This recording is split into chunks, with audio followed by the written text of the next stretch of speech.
Nossa República desta semana discute a reforma eleitoral em curso no Congresso Nacional e que pretende mudar as regras das eleições do próximo ano.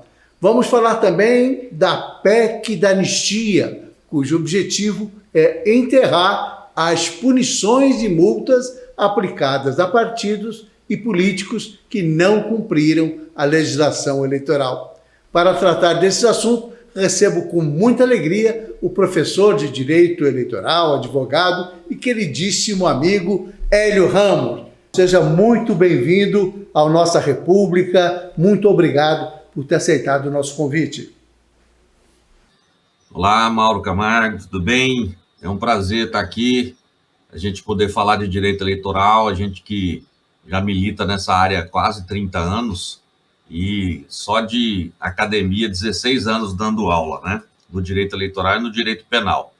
E essas modificações aí que nós vamos abordar nesse nosso bate-papo trazem grandes, vamos dizer assim, revoluções no processo eleitoral do ano que vem, né? Então vamos bater papo sobre isso daí, que eu acho que é importante todos os cidadãos conhecerem essas modificações. Eu queria começar, eu vou chamar você de Elinho, você vai me dar essa permissão, porque a gente é amigo, se conhece há muito tempo, e claro, todo mundo sabe que você é um professor renomado, é um grande advogado nessa área eleitoral principalmente, e acho até que talvez em Mato Grosso seja uma das principais autoridades nesse tema. E eu queria, antes da gente falar dessa reforma eleitoral que foi aprovada na Câmara, que ainda depende de aprovação do Senado, eu queria falar um pouquinho da PEC da anistia. A PEC da anistia pretende, como diz o próprio apelido da PEC, anistiar partidos e políticos de multas e de punições aplicadas em função do descumprimento da legislação eleitoral. Qual que é a sua avaliação sobre isso? É uma posição corporativa? Faz sentido? Não faz? Como é que você avalia essa PEC? Primeiro a gente tem que analisar uma cultura do brasileiro. A nossa sociedade brasileira tem uma cultura muito imediatista. Uma outra situação também em relação à questão cultural é a falta de tradição na organização dos partidos políticos. O brasileiro ele foi ensinado a não valorizar os partidos políticos. E a gente só tem democracias fortes quando a gente tem partidos políticos fortes. E o brasileiro não entende assim, porque ele quer votar no Hélio, no Mauro, né? Ele não vota no partido político, ele não vota na ideologia partidária. Inclusive, ele condena a ideologia partidária, como se isso fosse um mal ao sistema democrático, que na verdade é o contrário. Então, em virtude disso, eu acredito que a própria população não entenderá como um problema essa PEC da anistia.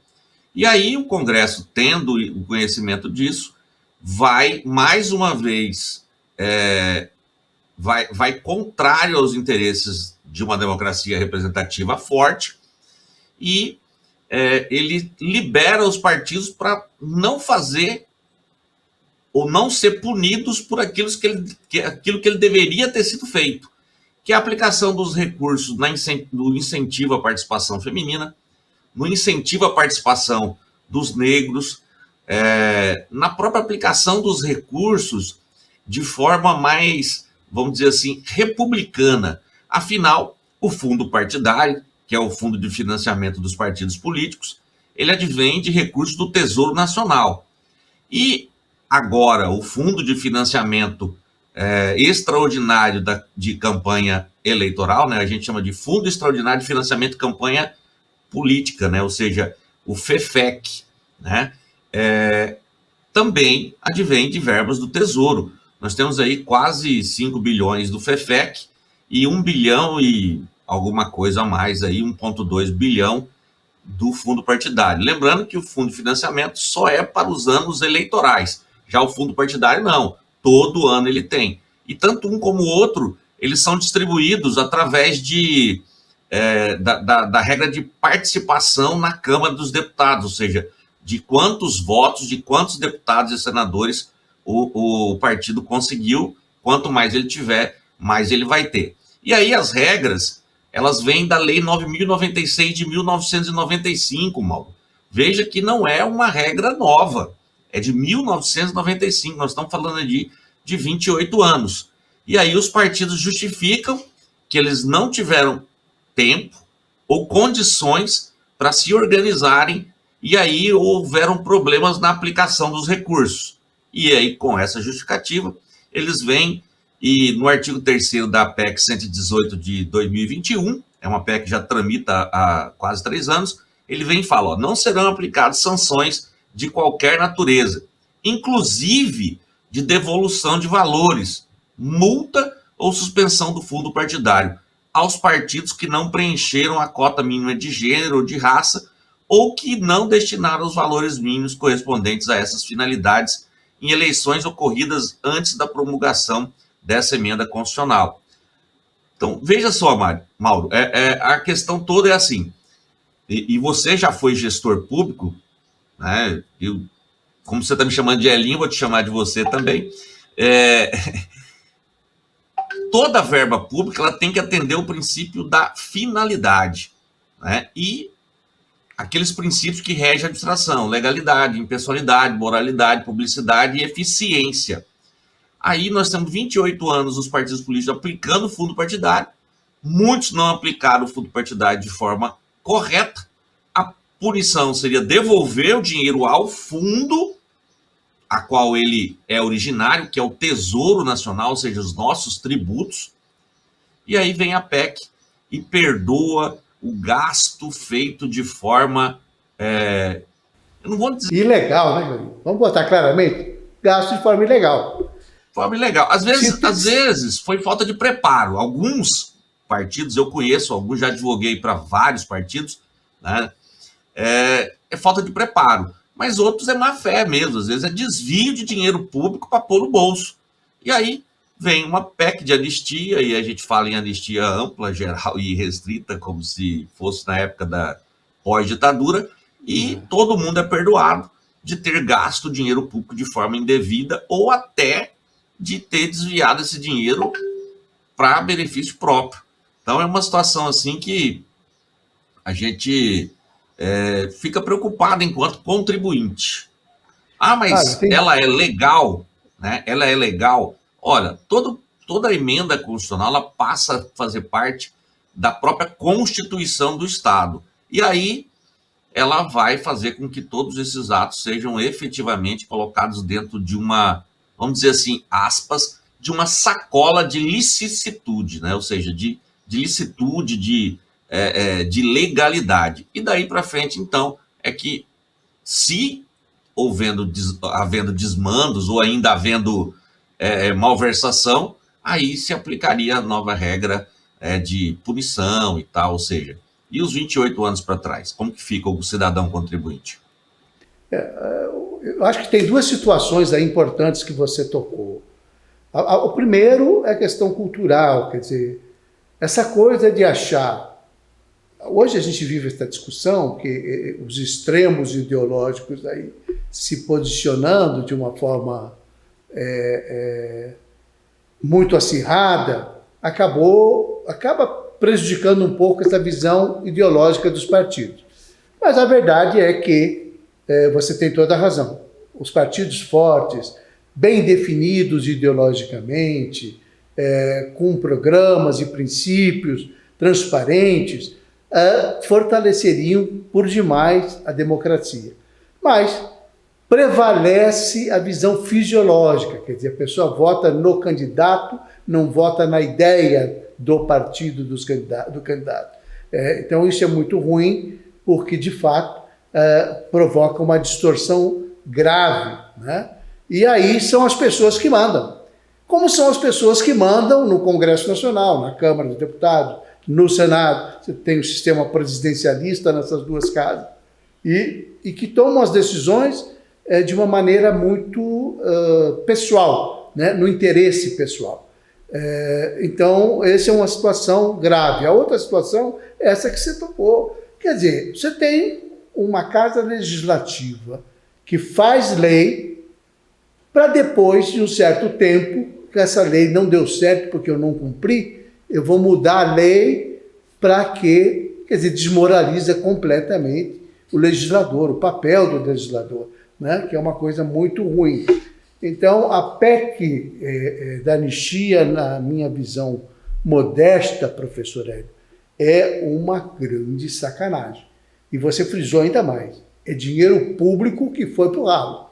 Foi para o ralo, não vai mais voltar, nós já pagamos essa conta enquanto contribuintes, né? E vai ficar tudo por isso mesmo, né? Ninguém vai ser preso. É como se, de repente, quer dizer, você tem lá no Código Penal que homicídio é crime, aí matamos uma dúzia, não, vamos rever aqui, não vai ser mais crime. Quer dizer, é uma coisa que é absolutamente inaceitável. Mas, enfim, importante falar dessa PEC, porque as pessoas precisam ter noção do que acontece muitas vezes no Congresso Nacional, que é a legislação em causa própria. Isso é um negócio, legislar em causa própria é exatamente isso. Mas, professor Hélio Ramos, eu queria tratar do seguinte, nós estamos aqui com uma mini-reforma, já foi aprovada essa mini-reforma lá na Câmara Federal, agora está no Congresso Nacional. E são muitas as mudanças, existe uma flexibilização geral aí em relação à legislação anterior, ou que ainda está vigindo, e existem situações de mudança que me parece que cabe uma avaliação mais profunda. Eu queria falar, por exemplo, sobre as candidaturas coletivas, que foi uma inovação ali atrás e que já está sendo revista com uma proibição de existir essas candidaturas coletivas. Como é que é isso, professor? Em relação às candidaturas coletivas, a primeira coisa que nós temos que deixar claro é o seguinte: do ponto de vista legal, elas não existem. Ainda não existem. Elas fazem parte de uma proposta interna corporis de determinados partidos, mas para fins legais, para fins de quociente eleitoral, de quociente partidário, para a representação, na escolha de representantes nas câmaras, Câmara Federal, Câmara de Vereadores, né, e Assembleia Legislativa, a candidatura coletiva ela não é legalizada, ela é uma proposta. E na reforma, ela não assambarca a possibilidade dessa candidatura coletiva. Esse é um discurso. Não existe ainda na legislação essa possibilidade. Era apenas, então, somente um discurso, né? A reforma, ela, novamente, uma professora contadora, que é professora de prestações de contas, né, no Brasil inteiro e tal, me deu o branco do nome dela aqui agora, já até fiz curso com ela, que ela trata de prestações de contas eleitorais, ela não chama de mini-reforma, ela chama de hiper-reforma. E ela diz que é hiper-reforma porque a reforma está tirando a capacidade da Justiça Eleitoral de efetivamente ter alguma postura fiscalizatória na aplicação dos recursos das campanhas, né? Então, assim, nós temos de novo a conversa que nós acabamos de falar sobre a questão da PEC da anistia.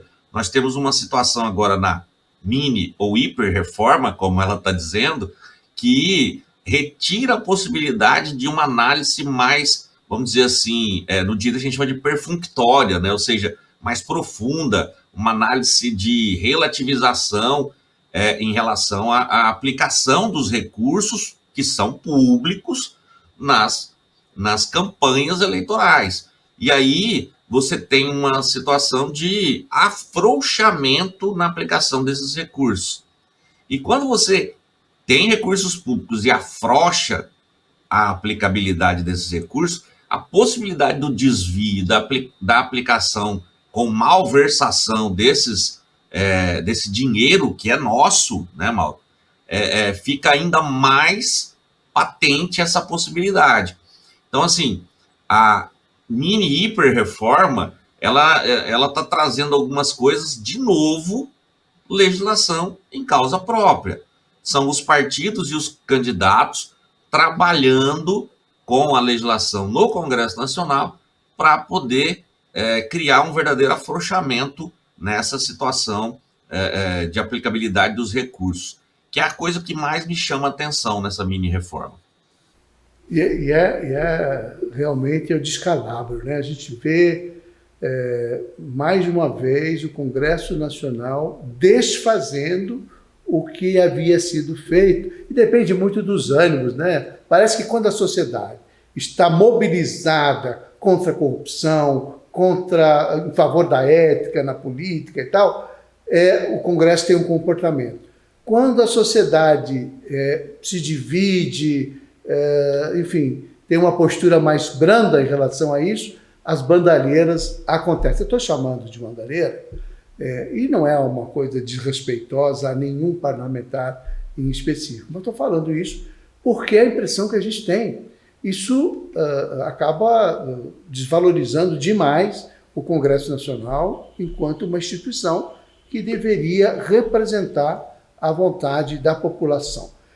Eu queria só, para esclarecer, você tem razão, as candidaturas coletivas, elas existem hoje na prática de uma forma, vamos dizer assim, improvisada, né? Sem base legal, mas estruturada dentro de alguns partidos e federações, que reúnem várias pessoas, uma delas vai representar esse coletivo, mas essa pessoa acaba prestando contas e acaba defendendo teses de todos os que participam dessa candidatura coletiva. É uma forma de institucionalizar, de alguma maneira, o tal do cabo eleitoral, etc., né? A única coisa que eu faço como ressalva é que, se essa pessoa quiser descumprir esse acordo da candidatura coletiva, e aí a minha ressalva em relação à questão legal é que ela simplesmente sai do partido, caso ela tenha justa causa, né? Tem algumas possibilidades disso, ela sai do partido e leva o mandato. E aí a candidatura coletiva ficou para trás. Bom, nós estamos chovendo no molhado, né? Porque provavelmente vai passar essa proibição das candidaturas coletivas no texto da hiper-mini-reforma, né? Ou da mini-hiper-reforma. Hélio, essa questão das sobras eleitorais parece que pode mudar um pouco aquilo que se pretendia, né? O cálculo de vaga não preenchida, para quem que vai, quem que leva. Parece que agora a posição, a situação do Conselho Eleitoral, eu estou lendo aqui, em contraste com a regra anterior, que permitia a participação quem tinha 80% do quociente. Agora vai para o partido que tem o quociente, que alcança o quociente eleitoral. É isso? A questão da representação proporcional, ela nunca foi compreendida pela população como um todo, né? Até por conta daquele comentário que nós fizemos de que a gente vota na pessoa e não no partido. Mas a regra do Código Eleitoral, lá no artigo 105, 106, até o 112 do Código Eleitoral, que disciplina essa questão da representação proporcional, ela é uma regra que vem do primeiro Código Eleitoral brasileiro, que foi, vamos dizer assim, um decreto-lei de Getúlio Vargas, em 1932. Né? Inclusive, um Código Eleitoral progressista. Getúlio colocou o voto geral, né, igualitário, onde cabo soldado podia votar. Foi em 1932 que a mulher conseguiu o direito ao voto, né? E a representação proporcional ela foi estabelecida nesse projeto de decreto-lei. Esse projeto foi repetido em 1965, no Código Eleitoral vigente, a Lei 4737, e essa modificação da reforma eleitoral agora, de setembro de 2023, eles mais uma vez estão mexendo nessa questão da reforma, da representação proporcional. A representação proporcional, ela já começa quando a gente errado o seu conhecimento, quando as pessoas falam em coeficiente eleitoral e coeficiente partidário. A primeira coisa é, nunca existiu coeficiente eleitoral nem coeficiente partidário no critério de representação proporcional na história política brasileira. O nome é quociente e vem de divisão, né? Ou seja, quociente é o resultado do dividendo e do divisor. O resultado é quociente lá do primário, quando a gente, né, estudou lá no nosso antigo primário, né? Hoje ensino fundamental. Então, o quociente eleitoral e o quociente partidário é uma matemática tão simples e só que as pessoas não conseguem abstrair para poder escrever essa matemática de forma mais direta, e aí gera uma dubiedade de interpretações. O Supremo já avaliou que pode haver modificação em relação a outra reforma eleitoral, que é a que está em vigor, para, inclusive, podendo modificar as vagas atuais de 2022 em alguns estados, né? Trocar, inclusive, eleitos, por conta do entendimento do Supremo em relação à reforma anterior, que está em vigor. E aí o Congresso, já antevendo que o Supremo já ia fazer essa interpretação, não ao encontro dos interesses dos políticos, o que ele faz? Modifica novamente o critério de representação proporcional. Tira a regra do 80-20, estabelece que quem não tenha votação mínima pode ser eleito, no estilo antigo do ex-candidato a presidente Enéas, que ele foi candidato a deputado federal, salvo engano, por São Paulo, e no quociente eleitoral, quociente partidário que ele atingiu, ele elegeu ele mais 5 pessoas, inclusive o 5º lugar não era de São Paulo, morava no Rio de Janeiro, mas transferiu o título só para candidatar com ele, que era uma médica, ela não conseguiu nem tomar posse, por conta de não ter o domicílio eleitoral, foi impugnada. Então, assim, mais uma vez é uma reforma casuísta que atende interesses dos partidos e dos candidatos. E eu ressalto mais uma coisa, Mauro. Mais uma vez, as eleições municipais vão ser utilizadas como, aspas, tubo de ensaio, experimento, para saber se essa modificação dá ou não certo. Veja só, o Congresso faz a reforma para a eleição de 2024, que são eleições municipais.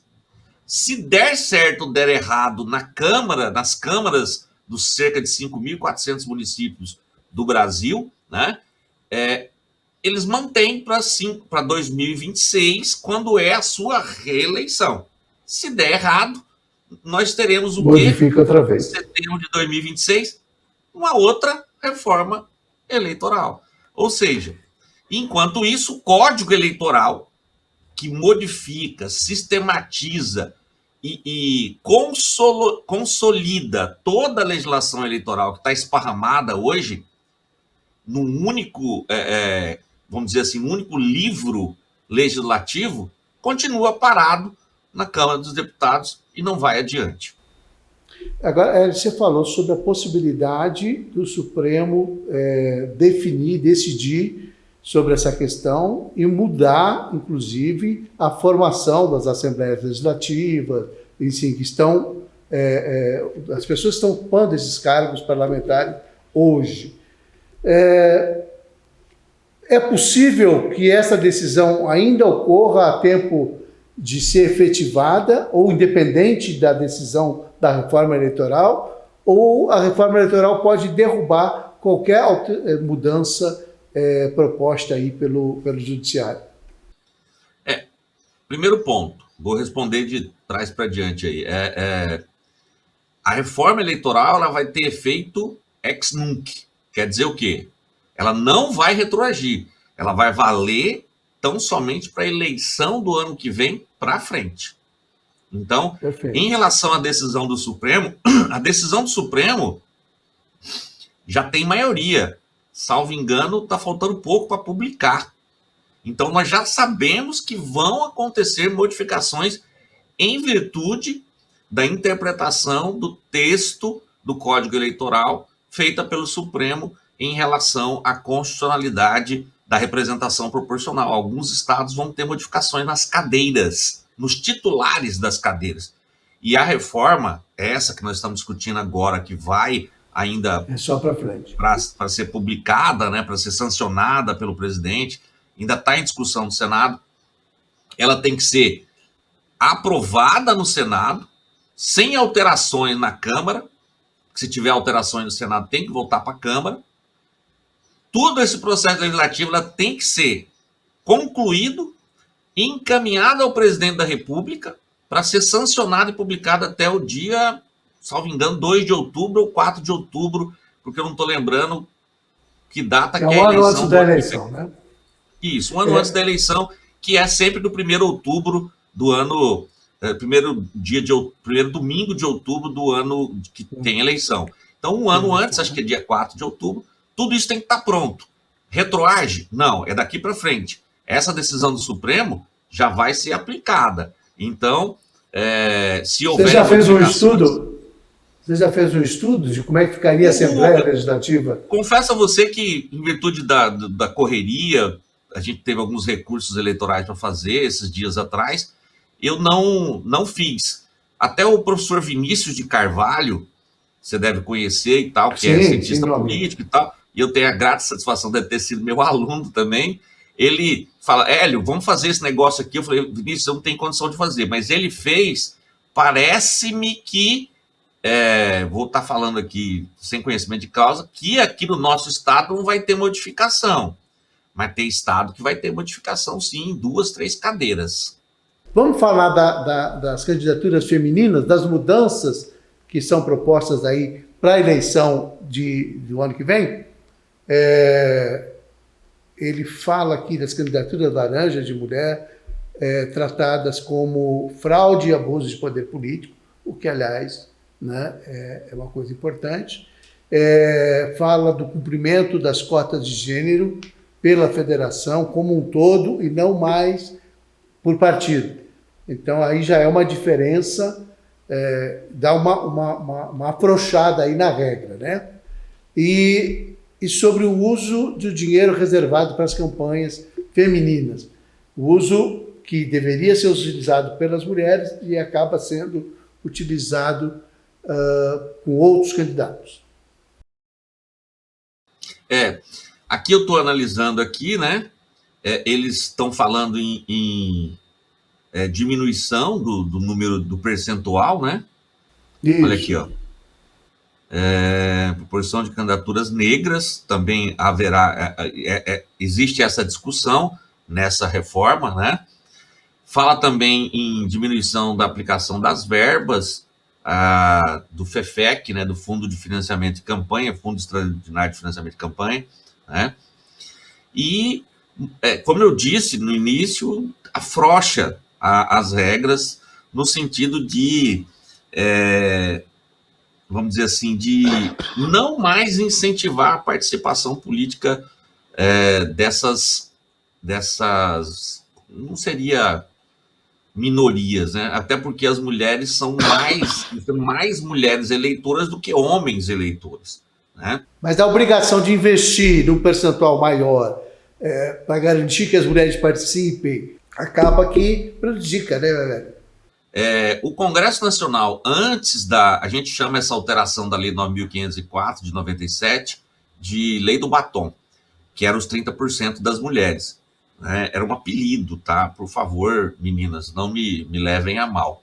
E aí, mas a reforma, a lei, ela não trata diferentemente os gêneros. Ela fala assim, ó, tem que ter 70% de um no máximo e 30% do outro no mínimo. Ou seja, uma chapa que tenha só mulheres tem que ter 30% de homens. Então não é uma coisa assim só para as mulheres. Mas isso incentivou a participação feminina. Veja-se que hoje nós temos mais mulheres candidatas, coisa que não tinha antigamente. Eu posso falar de cadeira. As chapas que nós montávamos há 20 anos atrás eram preferencialmente de quê? Homens brancos, a maioria de curso superior, né? E o Congresso Nacional era 98% de quê? Homens brancos com curso superior. Então, qual que era a exceção? A exceção eram pessoas que não tinham curso superior, pessoas negras e mulheres. Essa era a exceção. Para que surgiu a lei das cotas? Para poder incentivar a participação. Para que surgiu a lei das cotas no investimento? Porque a gente não faz campanha sem dinheiro. O advogado, só para você ter uma ideia, Mauro, nós advogados somos proibidos de doar nossos serviços para os candidatos. Isso implica em uma infração ética. Então nós temos que receber por esse serviço. Ou seja, o advogado não pode, mesmo querendo, doar, dar de graça o serviço dele, porque é uma infração ética. Ele pode responder um processo ético. Então a gente não faz campanha sem dinheiro. Precisa do advogado, precisa do contador, precisa do marqueteiro, precisa do assessor de imprensa, precisa da gráfica, precisa isso para não falar dos cabos eleitorais e das pessoas que vão fazer essa campanha na rua. Pensa, um estado como o nosso, gigante, continental, né? Se você não tiver uma estrutura financeira, como é que você vai visitar os rincões do estado? A questão basicamente é recursos, né? Quer dizer, havia uma certa prevalência, sempre houve uma certa prevalência de homens em relação às mulheres por conta dos recursos que eram distribuídos sempre para os homens, né, em detrimento das mulheres. Mas essa redução de 30% para 20% das reservas, e que vai continuar sendo valendo só para as mulheres, né, embora você tenha falado que era de um lado ou de outro, mas vai continuar, como elas têm mais dificuldade. Então, nós temos problemas aí na distribuição do recurso, e nós temos um problema aí na questão do número de candidatas obrigatório, número obrigatório de candidatas mulheres ou negros, enfim, para cumprir essa legislação. Daí o aprouxamento, quando você fala em aprouxamento é por conta disso. Tem outra situação que afeta também, que é a regulamentação da distribuição do tempo de TV para mulheres e para pessoas negras, que é a mesma situação que nós estamos falando aqui em relação às candidaturas e à distribuição de recursos. Isso mesmo, nós temos também uma outra diminuição em relação a essa questão da participação feminina, da participação da população negra. Uma coisa que a gente tem que deixar claro, quando a gente fala em população negra, nós estamos falando do gênero. A espécie é preto e ou pardo, né? Então, o que é negro? Preto, pardo, né? E aí, qual que é a maior incidência de parlamentares? Brancos, né? E como eu disse, homens. Então, quando eu olho, eu consigo lembrar aqui de um evento. Eu estava subindo as escadas da Universidade de Cuiabá e aí eu falava no celular com um deputado federal, que era o meu cliente, e falava para ele assim, a chapa de deputado federal obrigatoriamente deverá ter, o ano era 2010, ter obrigatoriamente 30% de mulheres. E ele, deputado federal, falava para mim, não, a gente tem que só reservar as vagas, porque antes a gente reservava as vagas, não era obrigatório. Aí em 2010 passou a ser obrigatório ter essas vagas preenchidas. E aí o pessoal começou a usar candidaturas laranjas. Uma amiga minha fala, Hélio, mulher não é fruta. Aí eu falo, não, a candidatura laranja é uma metáfora para poder dizer, né, que elas só eram utilizadas como preenchimento de vaga. E, inclusive, elas eram abandonadas. Aí depois elas tinham restrição à sua capacidade política. Por quê? Porque ela ficava inelegível, ela ficava sem prestar contas, ela ficava sem poder prestar um concurso, sem poder tirar um passaporte. Por quê? Porque ela estava restringida, porque o partido usou o seu nome para preencher a vaga, para poder cumprir a cota, mas e abandonou. Não deu recurso nenhum. Não pagou o advogado, não pagou o contador para fazer a prestação de contas, e ela mesma não estava nem preocupada com isso. Por quê? Porque simplesmente ela foi para ajudar.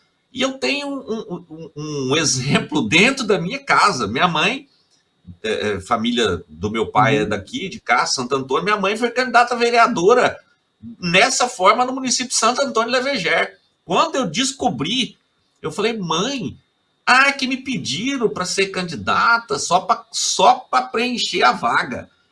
Aí não fizeram a prestação de contas, vai o filho advogado ter que fazer um recurso para poder defender. E Já ela, pensou? nervosíssima, né? Porque ela não queria ter participado disso. Vamos falar, você já entrou no assunto de contas partidárias, essa questão de prestação de contas, nas implicações que tem. Tem algumas mudanças, por exemplo, que foram aprovadas lá na Câmara e que podem mudar um pouco o sistema de arrecadação. Houve já no país uma grande discussão sobre dinheiro público, dinheiro privado, dinheiro de empresa, pessoa física, enfim. Agora, legalizando a doação por Pix, uso de instituições de pagamento, cooperativas de crédito e financiamento coletivo por vaquinha para doações de pessoas físicas. Qual que é a sua avaliação dessa posição? Tem uma limitação, viu? Eles estão limitando a R$ 2.855 ou até 10% de rendimento da pessoa no ano anterior. Mas a gente sabe que essas doações, desculpe interromper a sua resposta, mas assim, são um boqueirão, são uma brecha gigante para ter para burlar a lei, né? Porque o sujeito que é candidato, se ele tiver recurso, ele distribui esse recurso para doadores fictícios ou pessoas reais, né, que vão fazer a doação do dinheiro dele mesmo. Isso é uma situação extremamente grave, né? Algumas coisas, como eu disse no início da nossa conversa, o afrouxamento na aplicabilidade dos recursos públicos na campanha eleitoral, mas não só isso, também o afrouxamento na fiscalização dos recursos advindos de fonte privada, né? A questão do PIX sem vinculação ao CPF, ela pode ser suprida desde que haja aí a comprovação através de recibo feito ao CPF de quem doou ou de quem recebeu um determinado valor. Porque a gente tem chave Pix em CPF, em e-mail, em chave aleatória, né, ou número de telefone. E aí isso é uma situação da modernidade. Eu, por exemplo, não tenho Pix em CPF, por conta da questão da facilidade que o Pix em CPF pode gerar para golpes na internet e tal. Então, por questão de segurança, eu não uso Pix em CPF e recomendo aos meus clientes que não usem Pix em CPF. Então, eu considero isso um avanço, né? E as pessoas, elas usam, principalmente as pessoas mais simples, elas usam o número do celular como Pix, né? Então, uma doação ou um pagamento a essas pessoas feita pelo número de celular era vista como uma irregularidade grave que gerava a desaprovação das contas, mesmo a pessoa se identificando. Então, eu acho que isso, Mauro, vem ao encontro da modernidade, como a própria justificativa do texto da reforma traz, né? Então, em relação à questão do Pix, eu acho que a documentação é que tem que ser montada de forma adequada. O problema que eu vejo é em relação a, por exemplo, os gastos de despesa pessoal do candidato. Eu já assessorei campanha política como advogado e até como participante da campanha. Você já foi marqueteiro, né? A gente já participou até junto de campanha, mas a gente chegava num lugar e o financeiro da campanha ia lá e pagava o nosso hotel, pagava o nosso almoço, pagava o nosso jantar. Com que dinheiro, né? À época, esse dinheiro era dinheiro de caixa 2. Eu não tenho a mínima dúvida, constrangimento em dizer que era dinheiro de caixa 2 que eles estavam usando, né? Mas você trabalha? Não, eu trabalho para o meu cliente. Agora, o que ele está fazendo, eu oriento o que ele tem que fazer. Se ele quiser fazer certo ou não, como diz nosso Senhor Jesus Cristo. Você vem aqui e fala, você tem o direito à liberdade de escolha. Se você quiser ser bom ou ruim, você que sabe. Então, assim, o advogado fala, não use dinheiro dessa forma. Se ele utilizar, ele sabe que ele está cometendo um ilícito. Aí a reforma vem e fala assim, esses gastos pessoais não precisa ser prestado conta, desde que não seja recurso público. Ora, eu vou citar, porque é a pessoa que eu sei no nosso estado, que eu acho que é a mais rica e é uma pessoa pública, né? Sem desrespeito nenhum e sem demérito nenhum. Mas você imagina, não dá para comparar o Mauro Camargo com o Blairo Maggi. As suas de jeito nenhum. Mauro, não dá. Não, em termos de patrimônio, essas coisas, né? Recursos, não tem como comparar. Mas deixa eu te falar, eu tenho aqui nessa coisa das contas, você tem simplificação da prestação de contas, que é um caminho de apresentar só recibinho do Pix, aí sem o CPF, como você alertou aqui, isso vai dar problema depois, porque o juiz, ainda que tenha uma legislação simplificada, a Justiça Eleitoral não vai embarcar numa situação dessa. É óbvio que o Pix facilita, favorece o Caixa 2, né? É fácil de deduzir que isso pode acontecer, ainda que a gente pense na boa-fé, mas só que é impossível pensar em boa-fé quando se trata de campanha eleitoral e de política, porque é tanta canalice, com desculpa aí, o perdão da palavra, mas é que é verdade isso, né? Quer dizer, você vê essas coisas acontecerem de uma forma, tudo é para burlar a legislação. Você tem, olha aqui, permissão para partidos juntarem documentos para comprovar a regularidade das contas partidárias e da campanha. Permissão, estabelecimento de regras para prestação de contas simplificada nas eleições. Olha só, possibilidade de recursos do fundo partidário financiarem segurança de candidatos no período entre a convenção partidária e o segundo turno. Olha o tamanho da brecha.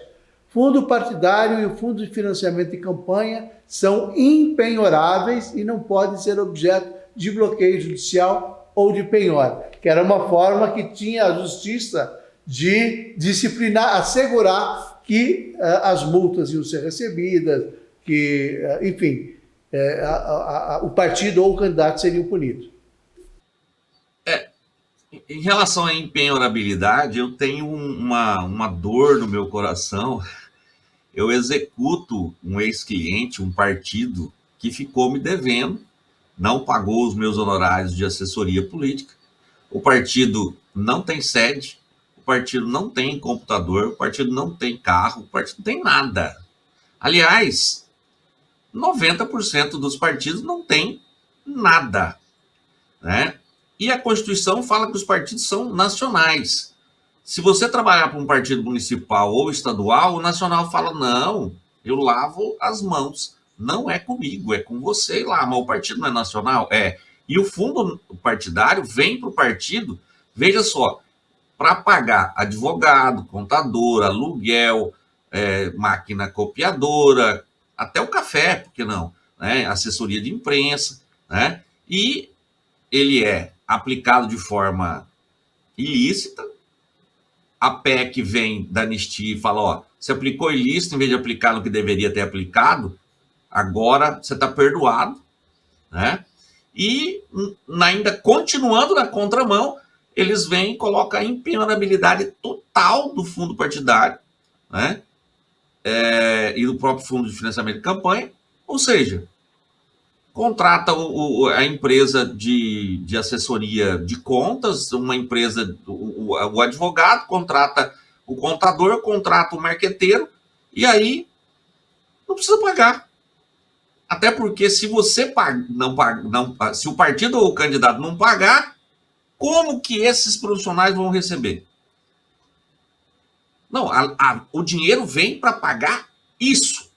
Pegam o dinheiro e aplicam de forma ilícita até em compra de voto, em abuso de poder econômico, não aplicam no incentivo feminino, não aplicam no incentivo à participação dos negros, não diminui o tempo de televisão, o dinheiro é impenhorável, que não pode nem pagar as próprias dívidas que foram contraídas com a possibilidade de pagamento com aquele dinheiro, e abre ainda contratação de segurança, não demonstrativo de prestação de contas em relação a gastos pessoais do candidato. Assim, essa reforma, do ponto de vista do cidadão contribuinte, é um verdadeiro assinte à legalidade, e a ética e o próprio princípio do nome do Brasil. Como que é o nome do Brasil? República Federativa do Brasil. Esse é o nome do Brasil. Brasil é o diminutivo, o apelido, né? O nome é República. República é o quê? Res publius, coisa pública, tem que proteger a coisa pública. E vem uma reforma dessa e joga tudo isso. Eu tenho a impressão, claro que você, como professor, como um estudioso do direito, mas eu vendo, não só a questão como é que é o meu? Tropecei aqui na impenhorabilidade dos recursos e outras condições aqui. Me parece que tem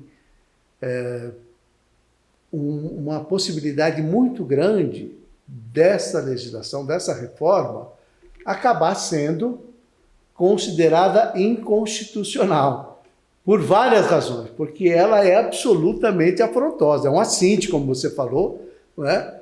E afronta o direito, né? É uma coisa muito esdrúxula que a gente está assistindo aqui, né? Porque foi feita para beneficiar uma meia dúzia, né? Para beneficiar o político de carreira, quem já tem mandato, quem está lá, e cria essas situações aqui que não se justifica, né? Eu acho difícil fundamentar um negócio desse.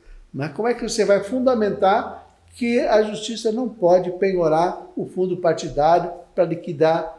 Quer dizer, qual é a garantia? Então ninguém mais trabalha em campanha eleitoral. É isso? Nessas condições, nem eu, nem você vamos ter condições de trabalhar em campanha eleitoral. Veja só, olha o que diz o artigo 28 do projeto, né? A análise técnica da prestação de contas simplificada será realizada com o objetivo de detectar recebimento direto ou indireto de fontes vedadas, recebimento de recursos de origem não identificadas, extrapolação de limite de gasto, omissão de receitas e gastos eleitorais. Só que a hora que você vê a prestação de contas simplificada, na prestação de contas simplificada, por exemplo, não precisa de contador e advogado.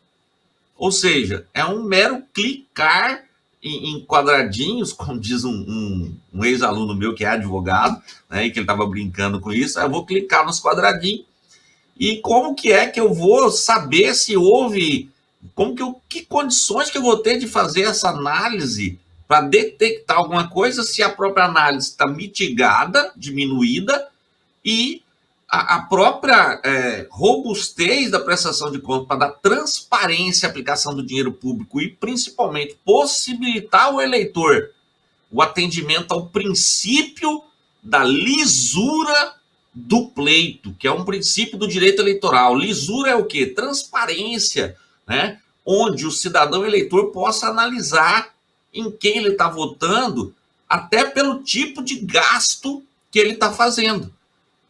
Tanto é que para isso tem o portal Divulga Cande Contas, criado pela Justiça Eleitoral, para você acompanhar online os gastos feitos pelos candidatos no período eleitoral. E depois também, quando eles prestam contas, os gastos estão lá no portal Divulga Cande Contas do TSE. E aí você vê uma reforma que vai totalmente contrariar os princípios da administração pública. Princípio da probidade administrativa. O que é a probidade? Que não passa. Cumprir a lei, a eficiência, a moralidade nos gastos públicos. Ora, nós estamos vendo que simplesmente estão jogando por terra todos esses princípios. E aí eu concordo contigo. E até confesso que você acendeu uma luz aí que, diante do meu dia a dia corrido, eu não tinha me atentado. Por certo, vários pontos dessa reforma podem vir a ser questionados no Supremo e o Supremo pode, então, declarar inconstitucional. E aí eu pergunto, na declaração de inconstitucionalidade do Supremo da reforma, agora, que vai ser aplicada em 2024, o efeito é ex tunc ou ex nunc? O que é ex nunc? Não retroage. E ex tunc retroage sempre. O Supremo pode falar assim, tendo em vista que a inconstitucionalidade, aí ele faz o que se chama de modulação de efeitos e aplica a inconstitucionalidade a partir daí. E aí o dinheiro que foi gasto na eleição de 2024 vai ficar do jeito que... Mas eu acho, quer dizer, a gente torce muito, né, para que aconteça um projeto desses, uma vez aprovado pelo Senado, sem alterações, sem essa preocupação constitucional, porque para mim está muito evidente, eu sou bacharel em Direito, mas está muito evidente para mim a inconstitucionalidade. Você falou dos princípios, todos os princípios constitucionais estão afrontados aqui, certo? Então, assim, a torcida é o quê? O que é difícil, por exemplo, na PEC lá que perdoa as dívidas, as multas, etc., você tem a participação de praticamente todos os partidos apoiando, né?